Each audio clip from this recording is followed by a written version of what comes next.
யார் மகிமையுள்ள சபை? தேவன் என் மேலே தம்முடைய மகிமையை ஊற்றி இருக்கிறார். நான் ஒரு மகிமையுள்ள சபையாய் கிறிஸ்துவுக்கு முன்னாலே அவருடைய வருகையிலே நியாய தீர்ப்பின் நாளிலே கரைத்திரை இல்லாமல் நிற்க வேண்டுமானால் இங்கே முதல் வார்த்தை சொல்லப்பட்டிருக்கிறது, என் வாழ்வு தேவனுக்கு பிரியமாயிருக்க வேண்டும். நான் ஒரு தேவ பிள்ளையாய் தேவனை மகிமைப்படுத்துகிறேன். ஏன்னா நான் தேவனுடைய ஆலயமாய் இருக்கிறது. நான் தேவனுடைய ஆலயம். நான் என்ன செய்ய வேண்டி இருக்கிறதா? தேவனுக்கு பிரியமான ஒரு பிள்ளையை போல தேவனை பின்பற்றுகிறவர்களாக. கர்த்தருக்கு மகிமை உண்டாகட்டும்.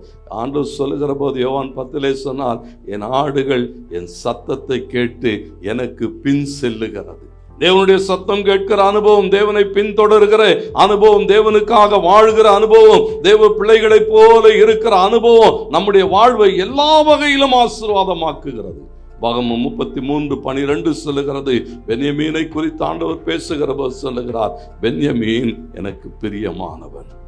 ஏன் பென்யமீன் பிரியமானவன்? தேவனுக்கு மகிமை உண்டாட்டும். சுலமித்தி உன்னத பாட்டிலே சொல்லுகிற போது சொல்லுகிறார், நான் என் நேசருடையவர், அவருடைய பிரியம் என் மேல் இருக்கிறது. ஆண்டவருக்கு மகிமை உண்டாகட்டும்.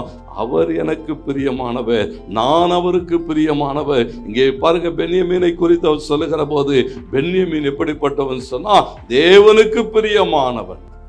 அவன் என்ன செய்வான் என்று போடப்பட்டிருக்கிறது, எப்போதும் அவரோடு கூட தங்கி இருப்பான், அவரோடு கூட நேரம் எடுப்பான், அவரோடு கூட உறவாடி கொண்டு இருப்பான். ஏன்னா அவன் அவருக்கு பிரியமா இருக்கத்தக்கதாய். நம்முடைய வாழ்வு கர்த்தருக்கு மகிமை உண்டாகட்டும். பென்யமீன் அப்படி இருக்கிறது நிமித்தம் ஆண்டவர் அவனை என்ன செய்தார்னு போட்டிருக்கு தெரியுமா? அவ்வளவாய் ஆசீர்வதித்தான்.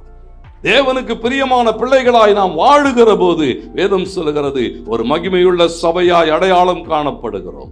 ஆண்டவருடைய பிள்ளைகளாக இந்த தேசத்திலே, இந்த பூமியிலே தேவன் நம்ம எப்படி வைத்திருக்கிறான் சொன்னா, தேவனை அடையாளம் காண்பிக்கிற சபைகள்.